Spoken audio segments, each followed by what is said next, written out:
Racecourse is the most beautiful racetrack in America, hands down.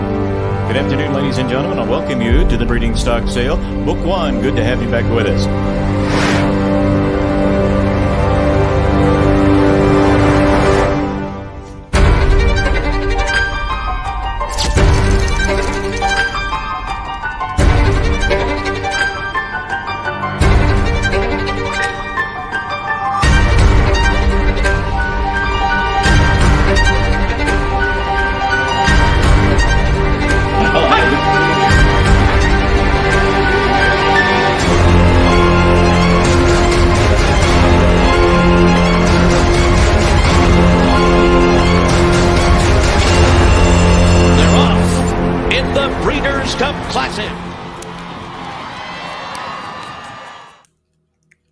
And good evening, Keeneland fans. I'm Jeremy Plonk from Horse Player Now as we get set for the Thursday edition of the Keeneland Look Ahead, Wednesday night, looking ahead to Thursday's card. We do this each night, 8:30 Eastern, on the eve of the next day's racing card, 5-day racing week this week at Keeneland. So excited about that. And, middle of the week card on Thursday, 10 races, and there are no stakes races scheduled. Light on turf racing, which is the one turf race. And you say, well, that's not very interesting. Well, we've got 68-year-old Perry Oots, who I think is going to win the first race on the card. And we have the winningest horse in America, Beverly Park, running in the nightcap that could bookend the card in what is his 24th start this year. 24. This isn't a harness horse. This is a thoroughbred.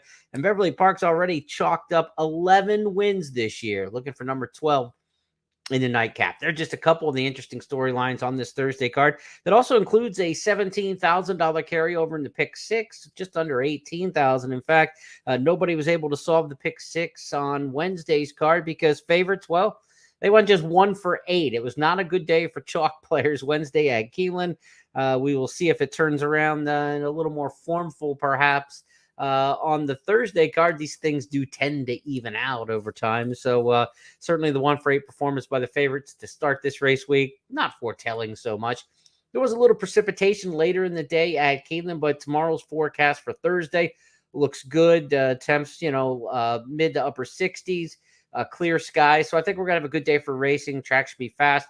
Turf probably good after a little bit of rain today, and it was listed good to start today. So I would expect fast track, good turf course for the Thursday action, but be sure to check Keeneland.com and WLKY weather for the Lexington area. A good place to check in with as well. But we should have a good day for racing on Thursday that we anticipate. Good day in the selections that we had today. If you watched the program last night, one of our key plays in race number 5 on the card was a horse we needed named Script, 15-1 in the morning line. We hinted last night that we didn't think we were going to get 15, but we thought we'd still get a healthy price, and we did at 6-1. So a nice winner for Script is our key play in the middle of the card yesterday. And we talked about how in those 8 race programs that the early and late, pick 4s, pick 5s, everything runs through race number 5. So on those days where you can work out a good opinion on that particular race that swings on so many different wagers, it can be very beneficial. Early pick 5 paid $3,200.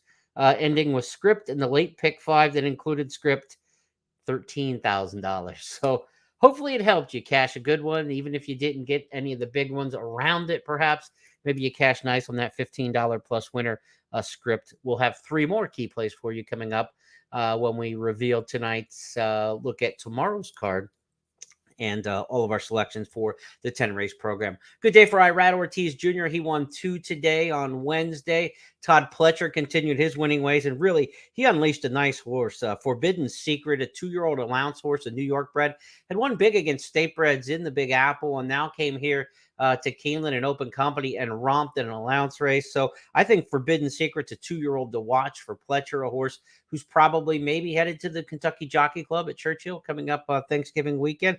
Timing would seem right. The horse has a couple races under his belt now. An allowance winner. Got to go to the stakes ranks now. If you're a 2-year-old who's already an allowance winner, there's really not going to be any conditions for him to run but stakes races. So look for today's impressive 2-year-old allowance winner, Forbidden Secret and Stakes Company. Next, could be put away until the winter and head to Gulfstream with a lot of the Pletcher charges. He runs a lot of horses at Fairgrounds over the winter, of course, in their stakes series. So maybe you just sit back and wait for the LeCompte or something like that. But I'd be curious to see where we see Forbidden Secret next. A nice winner on today's card. One more recap of what we saw on the Wednesday program. The Mid-Atlantic flexed its muscles a little bit. Lacey Gaudette won the opener with a horse based in Maryland, last race at Delaware Park. And then, of course, the horse we talked about, Script, Laurel-based horse, Fair Hill in Maryland, and Laurel raced runner for Graham Motion. So 2 winners from the Mid-Atlantic in the 8-race card. That's atypical to see 2 of those pop on the same day here at Keeneland. So we'll see if those runners have a little more success as we get in more of the blue collar part of the meet. We're beyond Fall Stars weekend now. Good stakes races coming up over the weekend. The Queen Elizabeth II Challenge Cup. The field was drawn for that today. Grade 1 for the 3-year-old fillies. McCulloch for trainer Chad Brown, going to be a solid favorite in there in the field. So look for McCulloch on Saturday. We'll talk about that race plenty more as we get further into the week. And the Sycamore Stakes. Whew, what an addition of the Sycamore we got coming up on Friday. I mean, a fantastic field. All the top older veteran marathon turf horses that you expect to see in there. Channel Maker, Arklow, the whole lot there. Red Knight, just a really nice group going towards the Sycamore Stakes on Friday's card. Let's talk Thursday racing now and get into this Thursday program with the look at the big picture. Here's how it shakes out. We've got a 10-race card. If you recall, in recent meets, the Thursday cards sometimes fell in line with the Wednesdays with 8 races, sometimes moved to 9, but we've got a full 10-race card here the second week of the meet, so that's a treat. We got 10 races to go to take a look at tonight, and Pick 5 is going to start in race number 1 as usual. Pick 4 in race number 2. No overlaps in the Pick 4s and Pick 5s because of the 10-race format. So the late Pick 5 is going to start in the 6th. The late Pick 4 will start in the 7th. And we've got a carryover in the Pick 6 in race number 5. Again, the Pick 6 starts there. Carryover of $17,862. No Keeneland Turf Pick 3 because we've only got 1 turf race scheduled on this program. So the Keeneland Turf Pick 3 will return with Friday's card. Several turf races on Friday, including the big stakes, the Sycamore. So we will get back to that Keeneland Turf Pick 3 on Friday's action. None yet today, Wednesday, or on Thursday. Only turf race, I probably should have put it on the big picture here, is race number 9. Race number 9 is a 1-mile turf allowance. So we've got that entry-level allowance race for the turf set. I can tell you the first couple races on the card before we go handicapping horse by or race by race. I think it's going to be pretty chalky early in the program. The first 2 or 3 races might lull us to sleep with some shorter type prices. But then in race number 4, things can kind of open up for us here. I've got a 15-1 shot in the morning line that I'm going to try to tackle in race number 4. 15-1 morning line. You say, that's not likely. That's what we caught today. Maybe the price will be shorter, but we'll tell you about that horse in race number 4. I think there's an important jockey switch on a horse who's a nice price in race number 6. That's going to be my second key play, and that'll be the opening leg of the late Pick 5. Maybe we can get off to a good price start there. And there's a big favorite in race number 8, but I'm going to lean on C and CD, Churchill Downs, where there's a nice profile in the statistical trends developing here at the meet that I think we can lean on in race number 8 to perhaps upset what will be a pretty heavy favorite. As we like to do here on the Keeneland Look Ahead, we take a look at the big picture and try to strategize how we'll line up our day. We'll keep referring back to that. But I also like to give you a look at the Keeneland Handicapper Selectors Box, the consensus picks from our 5 public handicappers at Keeneland.com. Give you a screenshot of that, and we'll refer back to it throughout the course of this 30, 40 minutes that we have together tonight, because this gives us a sense of where we think the logical favorites will be, where the wide open races might be. Today, we had 4 races of the 8 where the public handicappers had 5 different horses picked on top. So remember, when I mentioned that last night, when it was a crazy night where 5 handicappers had 5 different horses in 4 of the races in the program, said, this looks like it could be a little bit of a crazy day. Well, that's how you evaluate a situation like that. And it turned out to be spot on. Again, favorites just 1 for 8 today. Pick 6 carried over. Nobody hit it. Early Pick 5 paid over $3,000. Late Pick 5 paid over $13,000. So if you see a day like yesterday where the public handicappers that you know and follow are all over the place, it's a chance for a good price day, and that's a good sign. So let's take a look back at the selectors box for Thursday's action. Again, 10 race cards starting here, and we'll go right to the opener now. In race number 1, a couple different picks in here. 3 different horses selected on top, but there is some consensus for first glimpse in here. The 4 horse picked on top by 3 of the 5 handicappers coming in off a win at Indiana Grand. I like the Horseshoe Indianapolis. Now I'm going to make that mistake a couple times. Indiana Grand, of course, renamed Horseshoe Indianapolis. We'll just call it Indy for easy purposes. The Indy horses do pretty well in the starter allowance races at Keeneland in the fall meet. Historically, Churchill dominates. They have the numbers, and we see more winners from Churchill. That's the first place you'd like to look. But in the opening race on Thursday, there are no Churchill horses coming off races at Churchill in this field. So the next likeliest place where horses have come from and won starter allowance races in the fall has been Indy. So Quantum Leap is the pick by several of my cohorts. I've got Quantum Leap, or I should say First Glimpse, is the pick by several of my cohorts in here coming from Indy. I went with another Indy horse, though, Midnight JJ, down on the rail. This is a horse who's won 3 straight races, seems to be getting faster with each of them. The wins were at Belterra in Ohio, and then last time out at Indy with a 4-length win. Wire to wire, speed inside, and we talked about the interesting note, 68-year-old jockey Perry Oots, one of the winningest jockeys, certainly active riders in the game and of all time. Thousands of victories for Perry Oots. I think he's over the 4,000 win mark. I should know off the top of my head, but he's way up there. Veteran rider, has been riding in the Kentucky and Ohio circuits for so long, and throughout the Midwest. Oots riding Midnight JJ. I think he goes right to the front in this particular spot. There is a decent amount of speed in here. The 2 Bless the Kittens probably also want to go, but it's a short field. There's not many in here, only a field of 6. I like speed in smaller field sizes, not as many horses to take you on up front. So I think Midnight JJ, Bless the Kitten, the 1 and the 2 can kind of control the pace in here, and that's the way I'm going to go in the opener. First Glimpse, the horse also from Indiana that my cohorts are leaning on here. Big buyer number last time out, 83, but that's the same number that Midnight JJ got last time. This is a horse who ran in the Indiana Derby earlier this year. He's a 3-year-old, gets in at 118 pounds. Same with Midnight JJ at 118 pounds.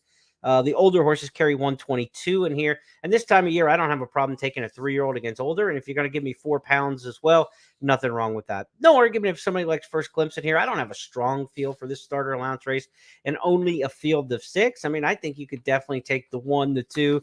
Quantum Leap interests me, a horse who's been knocking on the door at Hawthorne, Canterbury on the turf. Should be able to fit well in this spot. And then First Glimpse. So there's really 4 horses. I hate to do it in a 6-horse field, but you could go 4 deep in here, the 1, 2, 5, and 4 to get through the early pick 5. And when you're 4 deep in the opener already, it becomes a situation where can I narrow somewhere else, right? I don't want to be 4 here and big numbers in every other leg. So 2nd, 3rd, 4th, 5th races, can we narrow down?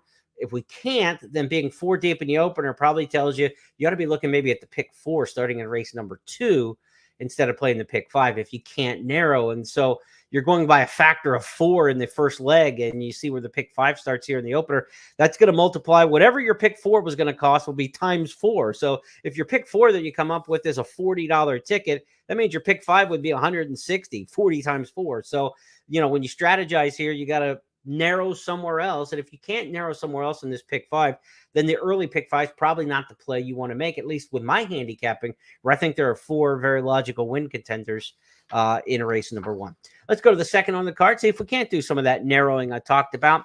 Doozy Bats might be the place to do it. 4 of the 5 public handicappers all have Doozy Bats on top the 7 in race number 2. Domitia Lucella is, I have no idea if I said that right, is Tom Leach's top pick, the 6.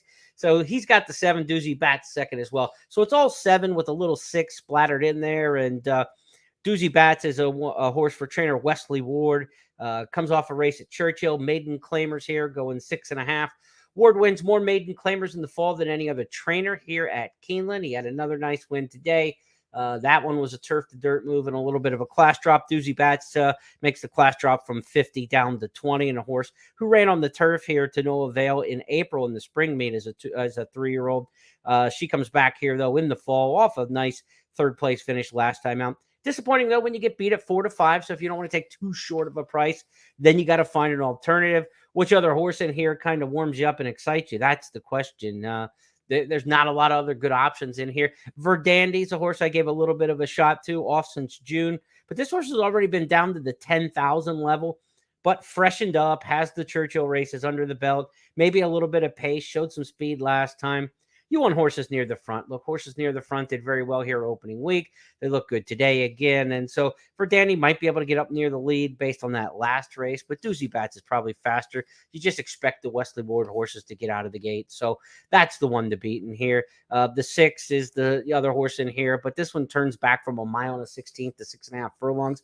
Maybe not fast enough, simply for 6.5. So Doozy Bats, a logical single, probably a short price.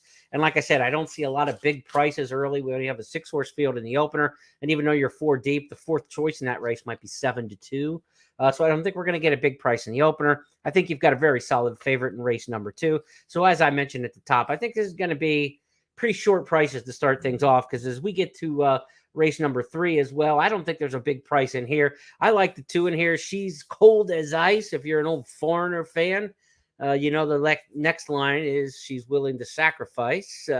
So Cold as Ice, she's Cold as Ice, my top pick in here, also for Scott Hazelton, also for Gabby Gaudet. So all over the TV monitors, you're going to see the 2 picked on top. She's Cold as Ice. This is a horse who's a 3-time winner. This is a dual condition claimer. Dual condition claimers mean there's 2 different ways that you can qualify for this particular race. It's for horses who have not won 3 races lifetime. Or if you're a 3-year-old, you can run in this race, no matter how many races you've won. So She's Cold as Ice has already won 3 races at age 3. So you get some older horses here, 4, 5, 6, who haven't even won 3 times yet. So she's already cleared the non-winners of 3 lifetime condition, but she gets in this race because she's only 3 years old. I think that's a good class edge, and she has taken on nothing but older horses. If you look back at her running lines, I believe the last 8 starts she's made, the 2-horse She's Cold as Ice has raced against 3-year-olds and up. So she's used to running against older horses. Her form's good. She's won 2 of her last 3. She's been the exact to 4 straight. She's a 3-time winner, taking on a bunch of non-3 lifetimes. I think She's Cold as Ice is a pretty solid winner in here, and clearly the horse to beat in race number 3, but I don't think you're going to get any price here. So again, I've got back-to-back favorites in the 2nd and the 3rd. We'll see in the opener. Midnight JJ might be 2nd choice in there, might be 3rd choice. But I don't think we're going to get a big price in the first couple on the card. If you're looking for Exactas and other horses to hook up with, I've got Nana's Gray as a potential runner-up in race number 3. That's Tom Leach's top pick in there. This is also a 3-time winning 3-year-old. So taking the 2 horses who have already cleared the condition. But She's Cold as Ice beat this horse by 4 lengths last time at Churchill, going 6. I don't think the 6.5 really makes Nana's Gray any closer to She's Cold as Ice. I think they're both about the same on the stretch out. So she's got to make up 4 lengths in order to beat She's Cold as Ice. To me, it's the exact, the 2-5 in race number 3. 4th race on the card doesn't start any of the new wagers as far as the multi-race bets go, but it will be part of the early pick 5 and the early pick 4, of course.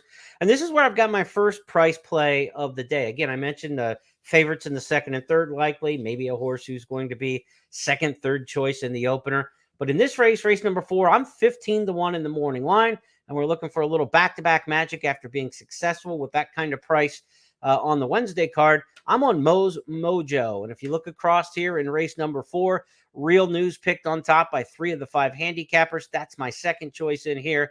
Create Again picked on top by Gabby Gaudet, but I'm the only one with Mo's Mojo on top. Scott's got that one 2nd. I like this horse coming off the races at Churchill Downs. The difference to the drop from 32,000 to 25 can be really effective here. Kind of moved into the pace a little soon last time at 6.5. Looking for a little more patience from Joe Talamo here and just make one run with this horse. And at 7 furlongs, just kind of sit 2nd, 3rd, and pounce at the right time. I think 7 furlongs will suit. I think the $25,000 class level suits. And the way this race shakes out, there's not just a ton of early speed in here. King's Mischief made the lead, but that was going long. Down on the rail, Real News likes to be pretty forwardly placed, but not a dead set speed horse. Moda Galley's a horse who's got front running speed going longer, but not necessarily sprinting. I think Full Impact is what we call cheap speed, a horse who's been running in cheaper level races, and at 5.5, I think the cheap speed goes to the front with Full Impact, and a horse who sits 2nd or 3rd can just get a dynamite trip in here, and that's what I'm hoping with Mo's Mojo. I hope that Talamo waits and just makes one run at that cheap speed and goes after Full Impact. Mo's Mojo most likely to get that trip, I think, in this race. I give Real News a shot in here 2nd and Big Thorn 3rd, but at 15-1 in the morning line, give me Mo's Mojo and give me Mo of that if we can get that kind of price. I think it's a good pace scenario for this horse, who should be sitting second or third with every chance turning for home with the cheap speed starting to back up. Real News, the top pick again from many of my cohorts in here. Definitely a horse you want to use in your multi-race wagers. I think this is one where you use the 4 and the 1. Do we get to the 7 Big Thorn? Yeah, I can make the argument for or against. Big Thorn gets a lot of minor slices, 10 times, second or third out of 19. So if I'm looking for multi-race bets, I'm going to try against Big Thorn. I think the horse could run second, third, fourth. But on top, I want horses who you might have a little more propensity to win. Give me the 4-1, just going too deep in here. So if we can single the 7 in race 2, single the 2 in race 3, then we go too deep in race 4. Now that 4 deep in the opener doesn't look so bad, right? As we work our way through this sequence of pick 5s and pick 4s, opening pick 5 again, we could go 4 deep, then single, and then we're 2 deep in race number 4. That gets us to race number 5 using a total of 8 combinations, 4 times 1 times 1 times 2. That's 8 combinations. So at 50 cents, it would only cost us $4 in the pick 5 for every horse we add in race number 5. Now we're talking about suddenly an affordable ticket that we might be able to jump in on. Nepotism is my pick, and you never want to say nepotism is your pick, but nepotism is my pick in here, ironically enough, here in race number 5, final leg of the early pick 5. Nepotism last time set a very fast pace for a mile race, 45 flat. Second quarter was ridiculously fast under Colby Hernandez. They changed riders to Luis Saez here. The last time Luis Saez rode this horse was at Keeneland. They ended up winning in their maiden race by 8 lengths. This is Starter Allowance Company. So these horses, basically, most of them have 1 career victory. You do have 3 wins from Cousin Larry eligible because he was able to win multiple times below the $50,000 starter allowance rank. So Cousin Larry may have a little bit of an edge on experience and class and number of races that he's won. And he's run well here at Keeneland in the past with a couple victories. So Nepotism, a big win over the track. Cousin Larry's won over the track a couple times and has the 3 wins against some horses in here who are non-winners at 2. I also think the outside horse, Quick to Blame, the 8, fits the conditions of this race. It's a starter allowance for $50,000 level. When you see that 50S for the starter allowance, you read the conditions. It's for horses who have started for a claiming price of $50,000 or less and then haven't won a race other than, basically haven't won an allowance race. But you had to have started at some point in your career for $50,000 or less. So if that's the condition of a starter allowance race, 50,000 is the max. You kind of want to go through the past performances and see who only showed up once for $50,000, right? You don't want a horse who's been running a bunch for $15,000 running against horses who were running for above $50,000 every time except once.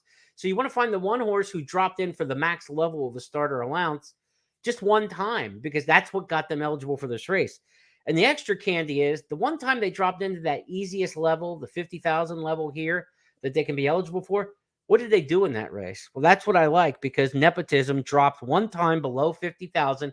It was for 30 and won by 8 lengths. Quick to Blame, the other horse I've got picked in my top 3, dropped only one time in for 50 or less and broke the maiden there for 50,000. So they did exactly what you're supposed to do to be eligible for this kind of race.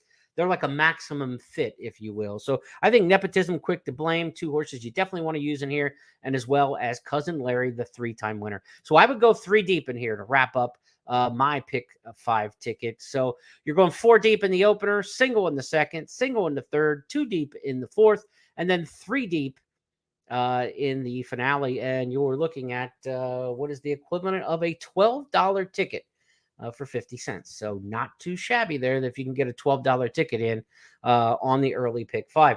Now, there's 4 combinations played in the first leg. So that means you're looking at a $3 ticket for the pick 4 if we play single, 2, and then 3. It's only 6 combinations, $3. So with the horses I really like today, it doesn't work out this way all the time. Sometimes you got to spread, but I'd like to play more focused tickets. If I can go single in the second, single in the third, 2 deep in the fourth, 3 deep in the fifth, again, that's 6 combinations at a 50-cent ticket, just $3 for every time I want to play the pick 4 in the early part of the sequence. So to me, that looks pretty attractive, that you don't have to spend a lot. Even if you get a couple favorites or shorter prices early on, if we can catch that price in race number 4, that's what we're looking to do. And we give ourselves a couple different options in race number 5. So that's the way I'm going to approach the first half of this Thursday card. So there are some bigger prices to come later in the program. I've got some longer prices that I like. You get some deeper fields, some more competitive fields. But early in the card, if you're going to have some smaller field sizes, some favorites expected to win, you're probably not going to make a lot of hay intra-race, right? Like betting win, exactas, tries, supers. So early part of the card on this kind of day, I think you want to try to play some focus tickets in the multi-race bets. Pick 4, pick 5 seem good early in the day. You don't have to spend a lot to do it. Then you have more bankroll left for later in the day when there are, I think, more attractive gambling races and some more attractive prices to go after because the races are simply much deeper. So let's go to race number 6 now. And as we start the back half of the card, it is the pick 5 opener in race number 6. Maiden claimers going 6 furlongs in this one. And I think there's an interesting jockey change in here. Look, when you've got maiden claimers, they're 2-year-olds at this point. It's not that they're giving up on them at this stretch, but they're trying to find a little bit easier spot. Horses dropping from maiden special to maiden claiming do very well in these 2-year-old maiden claiming races historically. They win about half of them. So you're looking for the horses on the class drop here. We're a first-time starter. Horses who have already been in for claiming tags and are back for claiming, they probably are still, they've shown their hand already. So I would avoid the horses who have already dropped into a maiden claimer. Horses like Perfect Rose, horses like Marsan in this race. We've got a couple of them. Focus on the maiden special weight droppers in these maiden claiming races for 2-year-olds, and then a first-time starter if one catches your eye. I think the jockey change that's significant is Smooth Like Ice. The 4-horse in here, Joe Sharp trains. Luis Saez gets the call on this one. Second-time starter. Saez did not ride this horse at Kentucky Downs in the career debut, but I think Smooth Like Ice is one who now drops. This is a trainer who's much better with the second career starters than with the career debuts, Joe Sharp we're talking about. And the fact that he goes to Luis Saez is pretty significant. They've teamed up 12 times at Keeneland over the last year, and they've got 4 winners with a big ROI. So you more than double your money betting Joe Sharp when he goes to Luis Saez at Keeneland over their 12 tandem tries in the last year plus. So I like the jockey change here from Adam Beschizza to Luis Saez. I think they kind of mean business here. It's turf to dirt. It's Joe Sharp who can pop with the price. Jock trainer combo. A lot to like there. And 12-1 in the morning line, Smooth Like Ice. Going to be a nice price play for us in race number 6, one of our 3 key plays on the card. And race number 6 is the beginning leg of the late pick 5. So if we can pop this off with a 12-1 shot, or even if the horse gets bet a little bit more, certainly would have no problem at all taking 6-7-1 here. Definitely to begin the late pick 5 at that kind of price. As for the other public handicappers in race number 6, Tom Leach is also with me on Smooth Like Ice. We're the only 2 to list that runner, both as top selections. But then there's 3 other horses chosen on top. So 4 different picks from the 5 public handicappers here. The 2 Divine Grace has Gabby Gaudet's tab.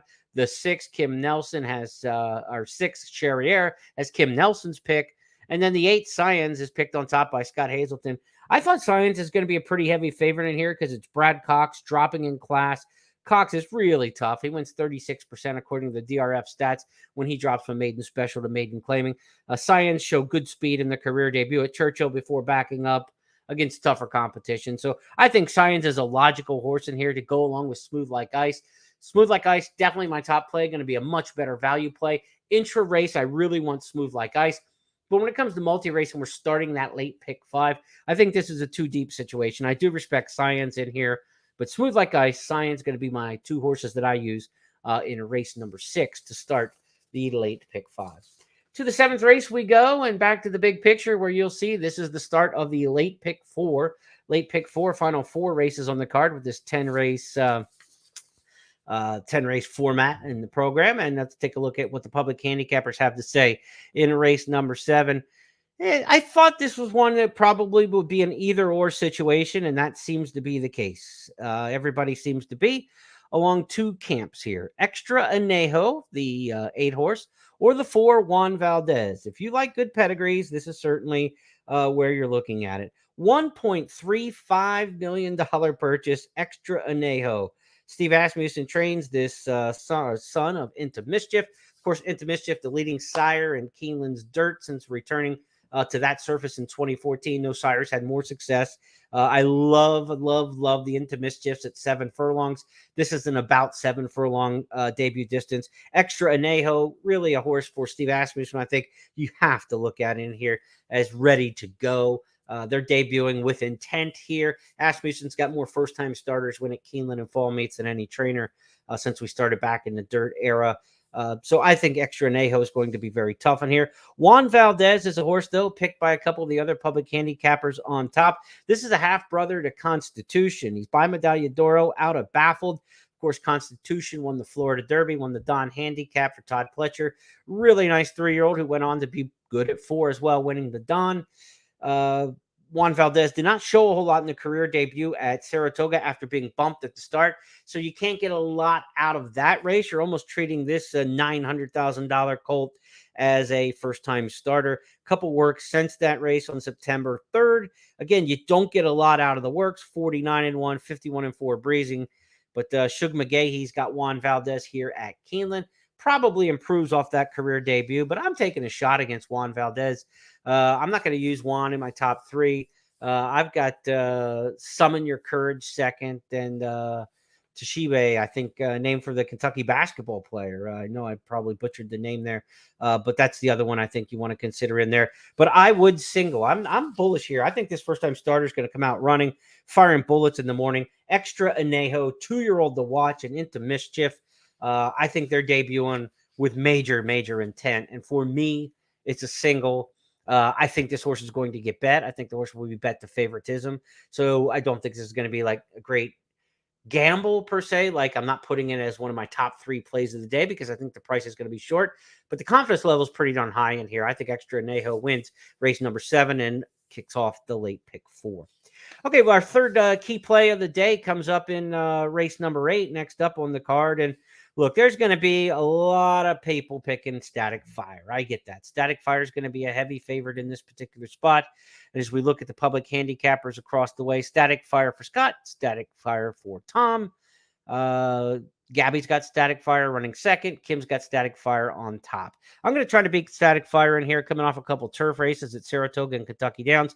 Has gone 2 for 2 on the main for Brian Lynch at Churchill. No super knock on the favorite, but the Churchill Downs horses absolutely dominated the allowance races opening week. And as we get into week 2, I'm looking for that to continue. The horses who ran at that Churchill meet in September were outstanding and in allowance company last week. They really just fit the spot and the timing and the class level here at Keeneland.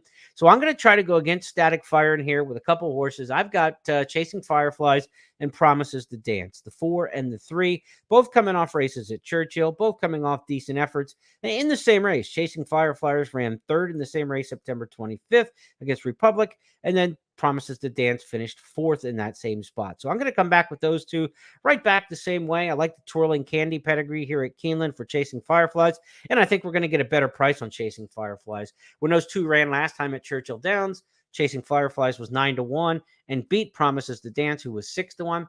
The fact that Promises to Dance is trainer Brad Cox, his horses just simply get bet. And this one will probably get bet more than Chasing Fireflies will in this spot. So in putting them in the pecking order, I think you take it 4 over the 3.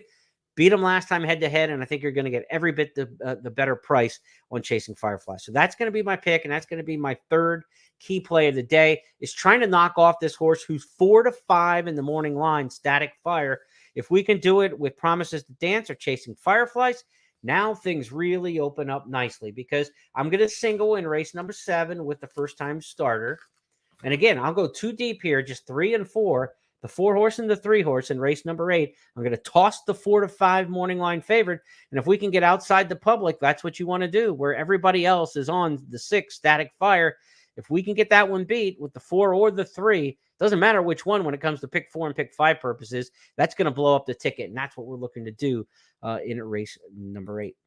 Only turf race on the Thursday card comes up in race number 9. It's a first level allowance, turf mile allowance in this spot. And Opening week, we saw that the Saratoga horses really did well on the turf.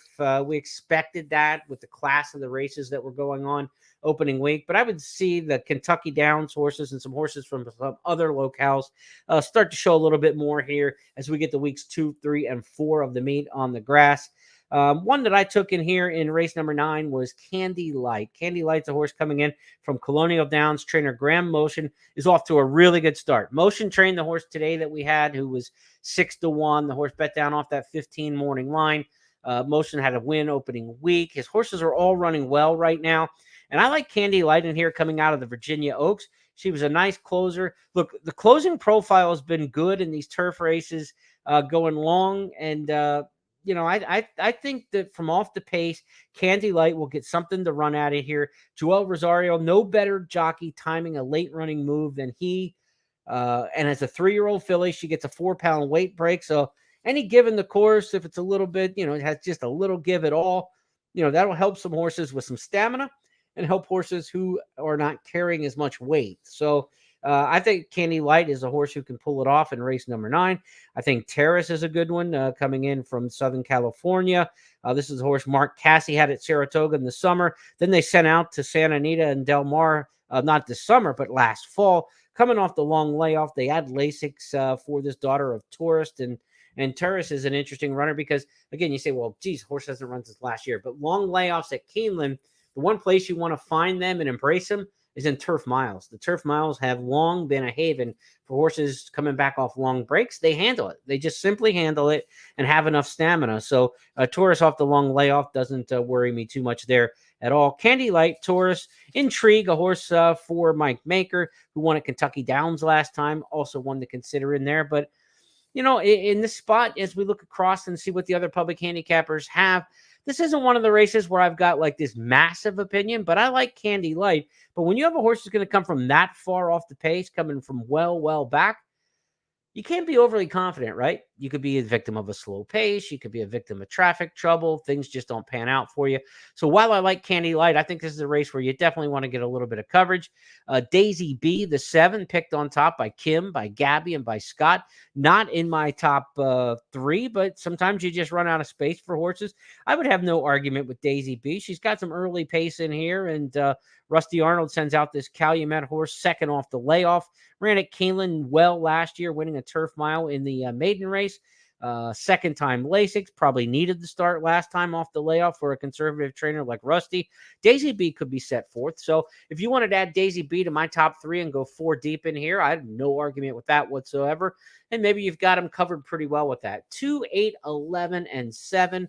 Let's go 4 deep because, like I said, we're narrowed pretty nicely with Juan Valdez or with Extra Anejo, I should say, with the 2 runners upsetting the favorite in race number 8. We're only 2 deep there. So let's go to the 4 deep hole here and go 4 deep in race number 9, 2, 8, 11, and 7 as I take some of my partner's advice in here with Daisy B. And to the final race on the card, race number 10. Let's just pivot right into this one.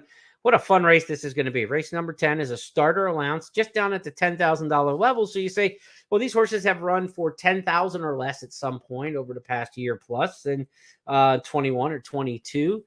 Maybe these are some cheaper claiming horses and not that exciting of a race. But Beverly Park is in here. Beverly Park's a horse, if you follow Keeneland, has won 3 races on the Keeneland dirt, could be a 4-time winner on the Keeneland dirt. I would have to go back and look in the database, but I'm pretty sure we don't have a 4-time winner on the surface since going back to dirt in the fall of 2014. Have to look that up. Maybe I'll post something on social media about it in the next day before this race runs tomorrow afternoon. But I think Beverly Park would be the first horse to win 4 times on the Keeneland main track since going back to dirt. And what an impressive year this horse has had. You could talk about the horse for course angle and say that's a good reason to play. But 23 starts this year, 23 starts, 11 victories for Beverly Park. And it's go anywhere for the starter allowances. What a great campaign here for the Built Right Stables runner, because they've gone anywhere where they can find a starter allowance in the condition book for $10,000 or even the $5,000 or less level and rattle off victories. I mean, figure this horse has been to Charlestown, to Laurel, to Monmouth, to Belterra, Churchill, Thistledown, back to Belterra, Delaware Colonial, the Timonium State Fair in Maryland for a victory 2 starts back, and at Churchill Downs last time. Last time at Churchill, it was on a 20,000 starter allowance. The race in Maryland was just a $5,000 starter allowance. So this horse is winning over the head of the minimum commitment that he could be running in. What a neat 5-year-old Beverly Park has become, not only this year, but this year's a remarkable year for Beverly Park, winning 11 times. No horse in the country has won 11 times. This is the winningest horse in the United States this year. But last year was 9 for 10 with a second place finish. I mean, you're talking about 20 for 33 with 26 top 2 finishes in those 33 starts over the last 2 years. I don't know how you pick against Beverly Park in here. And I know 1 for Richie is good, and he might be better. But picking against Beverly Park hasn't worked out too well statistically at Keeneland last year or this year. We'll see how it turns out. And there are some folks willing to go against Beverly Park in here and take a shot at 1 for Richie. Tom Leach is going to do it, as is Gabby Gaudette. But you can all see this is a 2-horse race by almost all accounts. It's the 2 or the 5. Thirsty Betrayal is a horse I give a chance, maybe because they both have the same style. Beverly Park's fast early. 1 for Richie's fast early. A lot of times 2 speed horses don't end up running 1-2 in a race. One of them gets tired out chasing, and then somebody else comes along and nips them for second. No doubt the second most likely winner in this race is 1 for Richie. If you had to rank it, I think Beverly Park's the most likely winner, then 1 for Richie. Definitely the second best. But I think the late running style for Thirsty Betrayal coming from off the pace could split them in the exacta. So when you see my top 3 and you see the 10-horse picked second here in the last race, that means I'm thinking it could run 2-10-5. The second most logical result would be 5-10, 2-10, 5-10, that one of the speed horses wins, the other one gets tired, and the closer comes along to run second. So not all public handicappers look at it that way. I put them in the order I think they're going to cross the finish line. A lot of people put them in the order that they think are the most likely winners, 1, 2, and 3. But I like to put them in the order I think they'll finish. So I've got Beverly Park on top, outlasting 1 for Richie, the other speed horse. Splitting them up, though, will be the 10, hopefully, for our sake, Thirsty Betrayal. So I think that's a good exacta in the last race. Morning line has Beverly Park at 9-2. I'll be surprised if it's that price, but I've been wrong many times in my past too. So not a critical statement there, but I just think the people are going to look at these numbers of like wins, right? The record at the track, the wins this year, the wins last year, and it's going to be a magnet. Even if 1 for Richie may look faster on paper, and that's a good argument to make, I think the public will go for Beverly Park. Single in the last one, Beverly Park, or go for 1 for Richie. I think this is one where if you have a strong opinion of one of the two, you go ahead and make the single, because then you can bet the same ticket in the pick 4, pick 5, and it'll cost half as much, or you could bet the same ticket for twice as much as if you went for a double and going too deep. So it's a tough one. It's a tough one. I wouldn't mind having both horses, but it's gambling, and I would rather hit the pick 4 or pick 5 twice than spread and have both these horses on a ticket that may not pay huge, depending what goes on. So it kind of depends. Do you have long shots in the other legs, in the first 4 legs of the pick 5 or the first 3 legs of the pick 4? If you got some prices mixed in there, then you probably want to go too deep, because these horses are very evenly matched. If you don't have big prices in the first leg and you're trying to hit a focused ticket, then I think you just take one of them and play it twice, and then say it's going to be a $60 payoff or something like that. Then you'll hit it for 120 instead of going too deep and splitting your ticket and only getting it for half as much. So tough decision to make for sure. But I think, looking at the other horses we have in there, I don't think, in the pick 5 where we can get Smooth Like Ice, I think if we can get a good price on Smooth Like Ice, in the pick 5, I think maybe you go too deep because you got your big price in that first leg. You want to get that 12-1 shot. So you use both of these horses in the pick 5. But in the pick 4, that's going to start with Extra Anejo, and then 2 deep in the 8th race, maybe 4 deep in the 9th. We're only looking at 8 combinations at that point. I don't think you want to go too deep and make it 16 and have a couple short price favorites in front of it. So late pick 4, single Beverly Park is the way I would recommend it. In the late pick 5, though, when you have the 12-1 shot in the race number 6 is the top pick, then I think you want to use both of those horses, Beverly Park and 1 for Richie in the 10th and final. So that's going to wrap up the action for tonight's Keeneland Look Ahead. I want to thank you for joining us. We'll be back at it tomorrow, 8:30 Eastern, as we preview the Friday card. Friday features the Sycamore Stakes. We've got grass racing back in a bigger way on Friday. including the return of the Keeneland Turf Pick 3. So you'll want to check us out tomorrow night for all that. First post time is 1 o'clock, I should say. First post time, 1 o'clock on Thursday. A reminder, 17,800 in the Pick 6 carryover.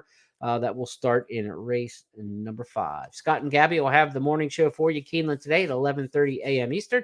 Be sure to check out the updated conditions and their thoughts, Tom Leach's long shot pick of the day, and all the good stuff they have on Keeneland today coming up on Thursday at 11:30. Again, first post time with Kurt Becker and the gang at 1 o'clock. Good night, everybody. We'll talk to you tomorrow.